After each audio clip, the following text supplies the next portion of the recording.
Hello and welcome to another See You Next Time podcast. Today we will be talking about a man who models himself on Ed25 himself.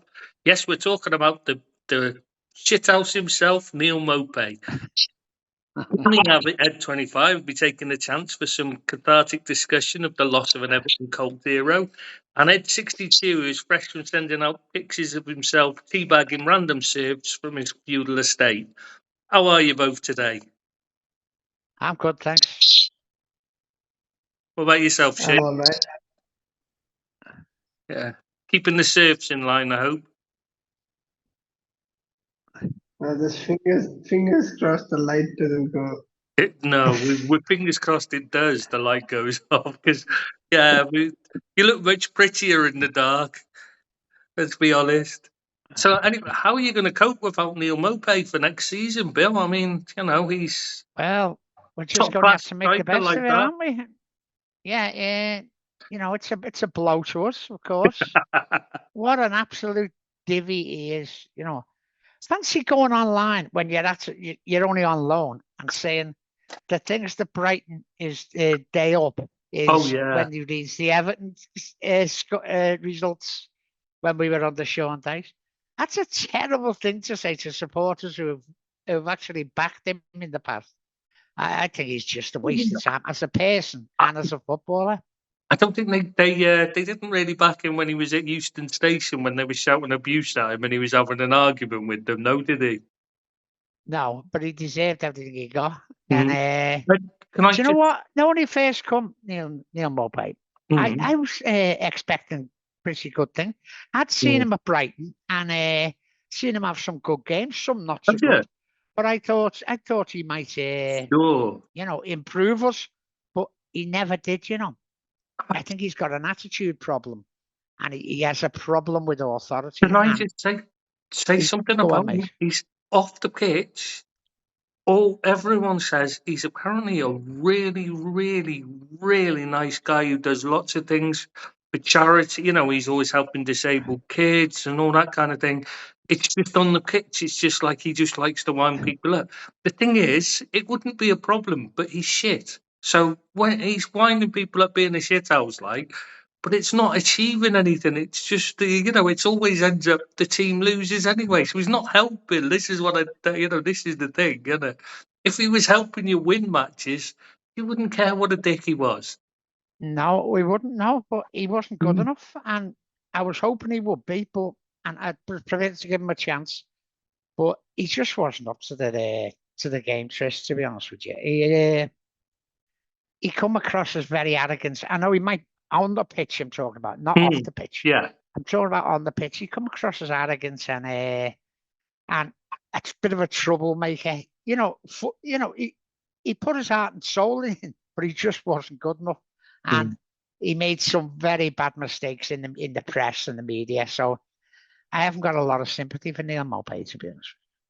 And he did have a thing with Arsenal as well, a proper grudge you get, proper thing against Arsenal. But do you know what that actually started with? I was doing some research because obviously I'll do a player profile to accompany this later. The problem was when they were playing, whoever it was Brighton. When he was at Brighton, and they were playing against Arsenal, and Guendouzi kept talking, kept going on about to the Brighton players about how much more he was being paid than them. And that's where it started from. So he started having a big bang. Right. And that's what actually started his big, grudge match with Arsenal. He took offence to that, and he never liked Arsenal since. And that's what it's all over. It was all over Guendouzi telling them all how much more money he earns. Yeah. Yeah. So I've never been a big fan. I was never a fan of Guendouzi anyway, to be honest with you. Well, neither of the players. That's the game, Chris. Chris, I think that's the game when he and Leno either collided or something happened. Yeah. Leno got it. Leno was furious and being stretched off, shouting at. Yes, that's right. Yes, the keeper. Yes. Yeah, I remember it. Yeah. And then Amy Martinez got into the Arsenal team, and then everything else. Yeah. Happened. But it's not just them, it's James Maddison as well. He has bit of a thing with James Maddison, constantly posting things up about him. I don't know what that's over, though. I couldn't find anything that like explained what his problem was with Maddison, or whether they're just mates and it's a wind-up. I don't know if he's that. Very odd. He might come in and explain himself. Yeah, we should invite him. I'm sure he'll know us straight away. He'll say, "Oh yeah, I watch that every week." Yeah. And the other one is the reason why I'll defend him is purely because he upset Kyle Walker. Yeah. That for me, I quite like him for that. So, according to Kyle Walker, he said something about his kids, but I just thought, how the fucking hell would Kyle Walker know who he was talking about if he was talking about his kids? He'd have just been, who are you talking about, like, wouldn't he? Yeah. Are you sure they're mine? Do I need DNA testing? Yeah. He never done much when he went to Turkey, though, did he? To be honest with you, he got sent back to us. And where is he now? Is he over in France, wasn't it? Is it? He went to Turkey first, didn't he? On loan. I thought he just and then he went to France. No, what would he do? I thought he went. What would he do in Turkey? He has good teeth and his hair is fine. Yeah, there's nothing wrong to be done there. That's probably why he didn't do very well, because he didn't see the point in being there. Yeah, I know, but where's he going to go from here? I just can't see where he's going to go from Everton now. I know he's got. Marseille. They've got to pay $3 million. Yeah, they've got to pay $3 million. United. Yeah. Or he could go to United. Yeah, I don't think he'll want to pull down that far.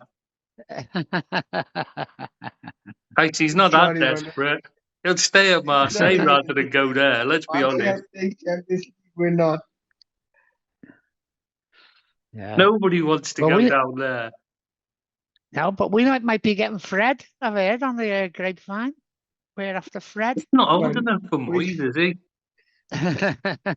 He's certainly an option for them. And some people are saying it'd be a good move, but you'll know more about it than me, Deeps. What did you think of Fred? Right. If you don't need him to do too much stuff on the ball, then he's a very good player. Oh, right, okay. I never rated him, to be honest with you. No, he's a consummate professional, works hard for the team, can run for days. But once he gets on the ball, he's very iffy, to be very polite. Very iffy indeed, yeah. Hard working, but not a good footballer. I think that's the best way to describe him, isn't it? But that's a Moyes player all over, isn't it? Yeah. But the other one we've been linked with is John McGinn, which should be a great signing for Everton, I think. Douglas Luiz being rumoured as well. Yeah, Luiz, yeah. Yeah. John McGinn, I can see that because he's a thug, so he fits in with the shit kicking. He'd be perfect for Everton, wouldn't he? He's got Everton written all over him for me. McGinn. Yeah, he likes to injure young kids and then their career to stay in pre-season. You've been doing him down a bit. I think he's a good player. No, don't you remember when he did to Archie Gray? When he was like about 16 years old, something like that, making his start, pre-season against Leeds. McGinn put one on him properly, set out to hurt him, put him out. Did he? No, I don't remember that. Properly did him. And I mean, it was deliberate as well. He did him. He went and got him. And he put him out for about 6-8 months, something like that. All right. But yeah, that's for me. He's been not a nice player. But that's... you need a bit of nastiness sometimes in a team. Yeah, I think he'd fit Everton perfectly myself. Well, yeah, exactly. That was my point. I doubt it, but I think he'd be a really good player for us. No, I think he's very good on the ball as well, isn't he? Yeah, he is. Yeah, he makes Villa tick, and I'm surprised that they think they can get rid of him, and replace him, because I think he does a really good job for them. They've got a few very decent players though that are like probably long term will be a big step up. That Rodgers, they've got another young lad whose name completely escapes me right now, and there's that Kamara and players like that. They've got quite a few there. I can see why for Villa they're looking at him. He's 30 odd years old. He's not got the physique that will mean he'll probably be able to have a lengthy career anyway, because he's not got the short and stocky. Yeah, and he carries a lot round his waist, which makes him strong as an ox. And I don't think he's fat by any means. I'm not saying that, but he did. I think he's just that kind of physique, and they tend to struggle with their knees tend to go early because they're carrying a lot of weight, obviously, and they're having to do a lot more leg work because of short legs. They have to cover, do a lot more strides to cover the same distance, which means they wear out their knees a lot sooner because they're like taking 2 strides for every one that somebody else is taking. So that's how I see it. Anyway, that's how it was explained to me, I should say. I could see that. Villa PSL as well. And it's probably the last window. No, I think this is probably the last window. They can get some money from again. True. Yeah. And I mean, Everton are on the up as well, aren't they, at the moment, Bill? Oh. Yeah, do you know what? We've got a lot to look forward to. You were saying it before, Trish. We've got the new stadium, we've got the new owners. They're going to get us some new players. They've started off with Tieno Barry and Alcaraz, who was there at the end of last season, of course. But they're looking we are in the market for players, and it looks better than it has been for quite a few years. And I think if we can get in them few players, we need at least 3 more players to come in. And, and we get off to a good start. I can see us doing really well next season. Everything's going for us. As I say, the stadium, the owners, there's a lot of good things happening around Everton at the moment. It doesn't always translate to the football pitch, of course. But I think we've got a better chance than we have for a while now. I do worry how you're going to replace Neal Maupay's goal, though. I say goal because he only scored one in 31 appearances for you. I do fear that, like, Barry's got a hard job to live. It's a hard task to live up to that kind of scoring rate. He's when you look at his whole career, he's just terrible player. I mean, even like Premier League career as a total, he's in 160 appearances. He only got 33 goals and 10 assists in his entire Premier League career. And even in that's poor, that isn't it? Even in League One, the League One, I should say, the French league, like in 81 appearances, he got 11 goals and 8 assists for a striker. That's terrible. That is awful. Yeah. And he was in a decent Brighton side, and he was in a decent Brighton side, and who created a lot of chances, and he just never put them away.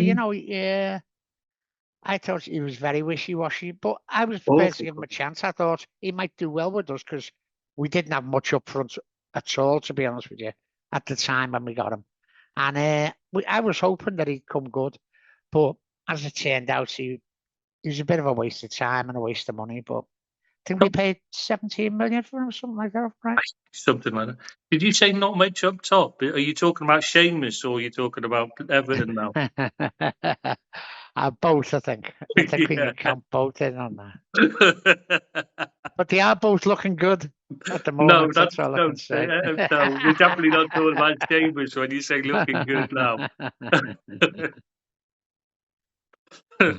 Where do you think he'll end up in his career, Trish? Neal Maupay. He's obviously in France now, and he's not doing great there. But there are obligations to buy for 3 million. Do you think he stays with them, or do you think he moves on? Well, he couldn't even make that. It wasn't even like first choice. He only played 13 starts and 9 substitute appearances in the whole season for them. 4 goals, 4 assists. That's it. He's not going to stay there. They'll get rid of him. He's just not good enough. I think if they'd have had a choice, I don't think they'd have bought him, to be honest. I think that's mistake. I mean, he doesn't really even fit in with their, their evil, whatever they're trying to build there, their team evil, isn't he? He's not really evil enough, is he, to fit in? Do you think he'll go to Saudi? Because that'd surely be an option for a lower league side in Saudi. Yeah, it'd have to be lower league. I can't see them winning it. Maybe Qatar. Maybe Nepal. Maybe you could get a gig in Nepal. He's still good. He ain't good enough to play out. He ain't good enough to play out here in the UAE. I've got to say that. I'd be shocked if he ended up here. I mean, you know that Igor Jesus is just signed for Forest. Yeah, that's it. Sorry, just signed for Forest. They're like shone in the Club World Cup. Apparently, I've never seen it, but like he used to play here, you know. All right. Yeah, before he came out from Brazil as a kid, played here in the UAE league, then went back to Brazil because he wasn't good enough for here. So now he's ended up at Forest. Apparently picking up your league, are you? No, I was joking. He was just far too good. You know what I mean? It's like, yeah. So yeah, I just can't see where Maupay can go. I mean, he's just not what good. What did you think of him as player, Deeps? Seamus, what did you think of him as a player, Neal Maupay? Got to be up there with Hoyland, doesn't he, as all-time Premier League great striker? The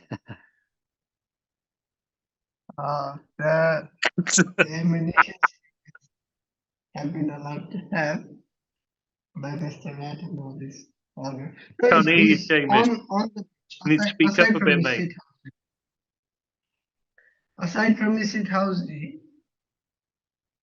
everything else is a trial, but sadly, like I said with Fred, if you are not good with a ball, then you're not actually a good footballer, because ultimately it's football. Maupay is a half decent player when he doesn't have the ball at his feet, but ultimately, if you're a striker and you're famous for missing chances and running up your opposition, then you're probably not in the right position. He makes Nunes look clinical. That's I think is the problem. Is you watch him and you just know that there's almost he's got no, you know, there's nothing like you can say to him about him that makes up for it. Like he's not physically, he's not quick. He's not particularly quick. You know, he's got no real pace. He's not big and strong. He's not, you know, he's not good in the air. He's not skillful. He's not tricky. I mean, you know, what can you know, he's not a great link player. I just can't see how he ended up in the Premier League. To be fair to him, Chris, to be fair to him, he went into an Everton side, a poor Everton side, who didn't create chances.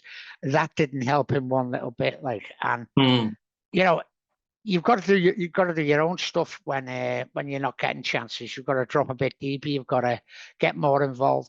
But he never done that, but he'll obviously say that he didn't get the service at Everton because we've had a couple of bad wingers. We've never had a true quality playmaker for years. So who put the ball into his feet, maybe do 1-2s or whatever. And so he's got a bit of a case there, but he never, the crowd never ever took to him really, because he didn't seem to apply himself good enough, you know. He didn't look like he wanted to be there, did he? No, he didn't. Yeah. He never did, you know. He never did. I never got the impression it was like his choice to go there. I get the impression he just didn't feel, you know, when you watched him, he just didn't look like he was keen on the move. Like, you know, he was playing his heart out. Because when you watched him for Brentford, the one thing you notice about him, the only thing I'd have given him was that he worked his backside off. It was terrible. Yeah, but he worked his backside off, and the same at Brighton. So he gave his all, but he was waste of space. But at least, you know, he ran himself into the ground. And I never got that impression of it, and it was almost like he was just like, do I have to? You know what I mean? It's just like he'd given up. Yeah. And he's only 28, so it's not like you think. Just check. 28. Yeah, 28. You know, it's not like his career's over. So I can see him somewhere like Qatar, seriously. You know, one of the lesser leagues. So I think the Saudi league's a bit above the level of Qatar now.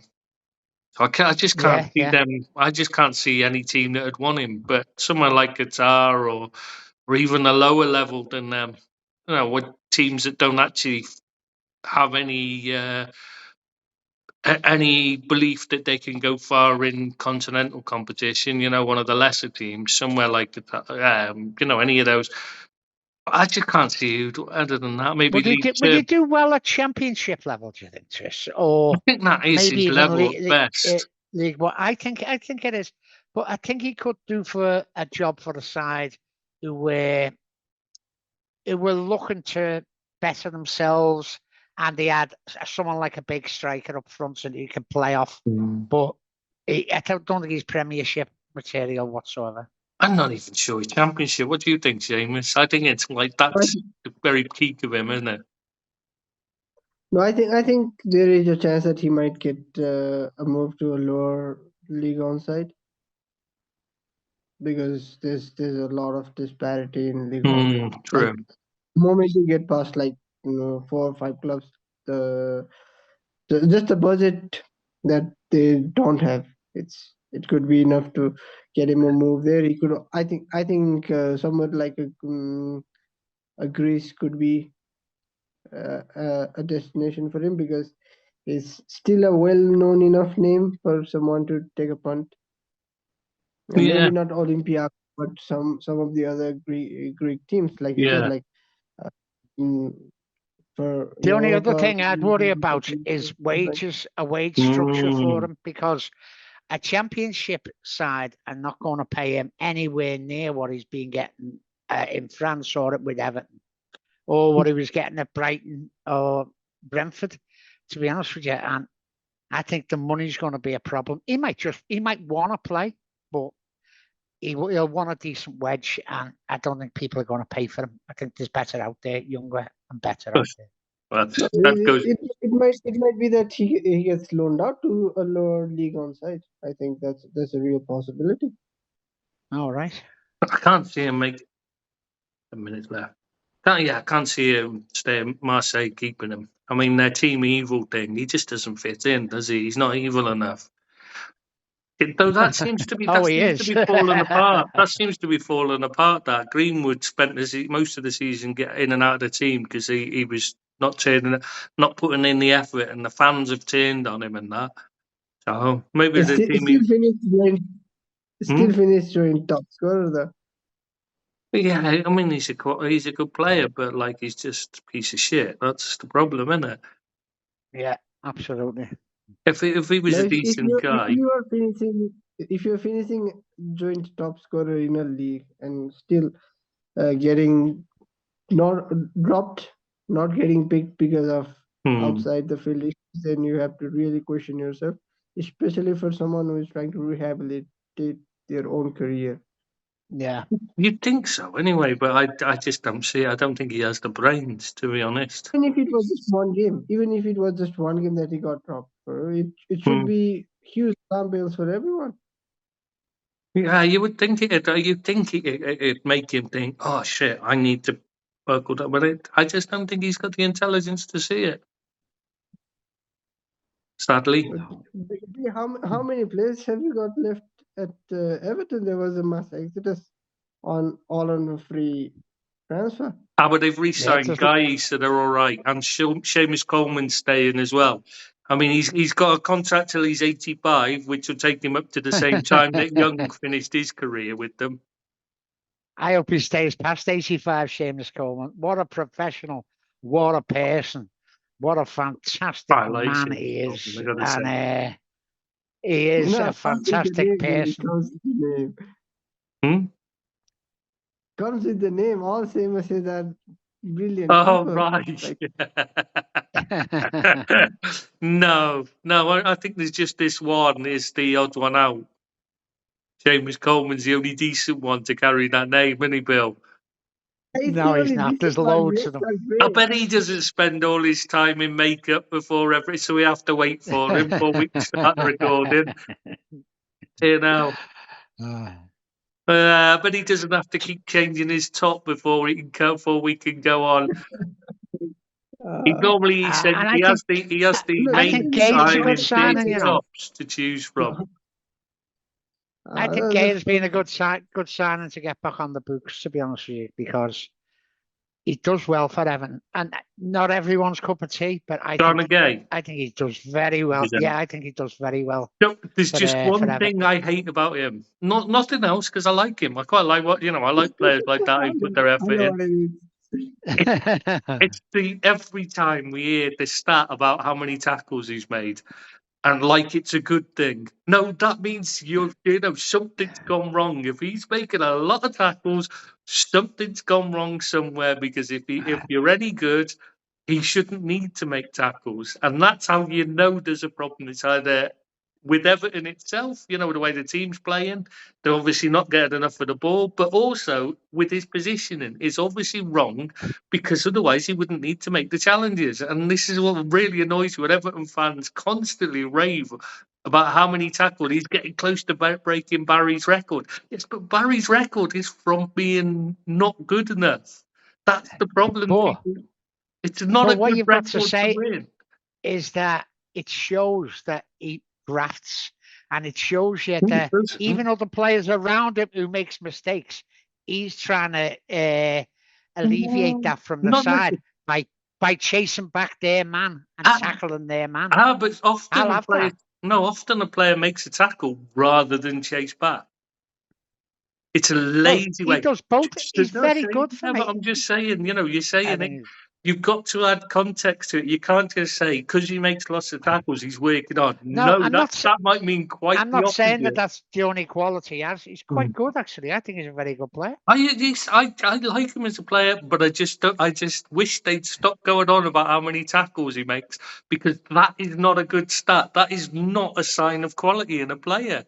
It's a bit like when Maldini says when. You make, if I have to make a tackle, I've already made a mistake. You know what I mean? You shouldn't need to make tackles. I see the logic. And it used to annoy me. I remember when N'Golo Kante was playing, and there was one thing. There was a show on beIN Sports here, and they were comparing Kante and Gay, and they were saying Gay was better because he made more tackles. And I was thinking, no, it's not. He's not even in the same ballpark. I think it was. I get your point with that. He's not even close to being as good a player as Kante was. I mean, nobody was at the time. He was head and shoulders above every midfielder in the Premier League at the time. But they would say in this one stat showed that Ghana guy is better. I'm like thinking, oh my God, this is the level of analysis you get from people looking at stats and not understanding them and not providing context. It annoys me so much. Drives me mad. Yeah, I love that. You've got to add context to it. Why is he making so many tackles? It's because Everton are playing poorly, giving the ball away too much. So it's never a good start. It's never a thing you say. You shouldn't be looking at it and saying, that's brilliant, he's making lots of tackles. You should always be looking at it and saying, what can we do to stop him needing to make so many tackles? That's anyway. Yeah. But when you've got poor players around you, a few poor players around you, at least he's showing that he's got putting in the efforts to try and get over them and make up for people's deficiencies. And I know it's not a good stat because, as you say, it means you're out of position. But it does show, and Everton like that. Everton like that in a player, the supporters. They like people who are going to graft and go above and beyond. I think all fans do. It's not a bad stat to her. I can see it's misleading. I can see it's very misleading. But I mean, when you're playing alongside Decore, you're going to have to pick up loose balls somehow, aren't you? Absolutely, That guy couldn't pass a ball to save his life, could he? No. God, he was abysmal. Well, I bet you'd see. There's another one. You got rid of him. See, that's we have. We've got rid of loads to the side already, isn't it? Really? Yeah, and Calvert-Lewin, he'll be on his way. Calvert-Lewin about Man United. Funny. Sorry? Calvert-Lewin be at Man United next season. So that'll be good. Why? Because Luke Shaw needs company in the physics He said we're the only place that I think of that could score as few goals as Hoyland, so I thought they'd fit well. Make a great pairing. Right, I think we must be running close now because it was 10 minutes and I don't know how long ago that was because I've lost track. I forgot to check the countdown. There's a counter on here, but I forgot to check what it was at when it gave me the 10-minute warning, and it doesn't give me another. I'm genuinely asking Billy, like, how many players have we got on the books? Because like, there's no Calvert-Lewin. I'm talking about players who would make your starting 11 or starting 15, 16 players. Like starting 11. Well, he's got 11, obviously. Can I give you the stat first? We let 17 players go this season. That includes youngsters as well. I knew it was a ridiculous number. Yeah, 17 it was. Yeah. Do you have the money to bring in enough players? Well, the wage bill has obviously gone down. Getting rid of players like Decore, Harrison, who we might be getting back, by the way, and players like that, Calvert-Lewin. These are all £100,000 a year players, week players, sorry. And to get rid of them, it means you've got the outlay of the player, but his wages will come from what we're going to save on them, you know. So we have got the wherewithal to buy new players and fund them, I think. And your income will be up this season with the new stadium. Yeah. So yeah, but Billy, you've got 3 years, remember, PSR. It's over a 3-year period. Billy, the money you're saving from getting rid of these players is just going to go into the wages for David Moyes. Well, Dave will work for nothing. He loves the club. Yeah, he works for nothing. My ass. He's probably top 5 and definitely top 10 highest paid manager in the world. Yeah, he'll probably be up there. Yeah. He's massively well paid. Massively overpaid. Come on. Be honest. He's massively overpaid. Yeah, he is, yeah. But can I just have a little bet with you that Man United are going to finish below Everton this year? Right. Ooh.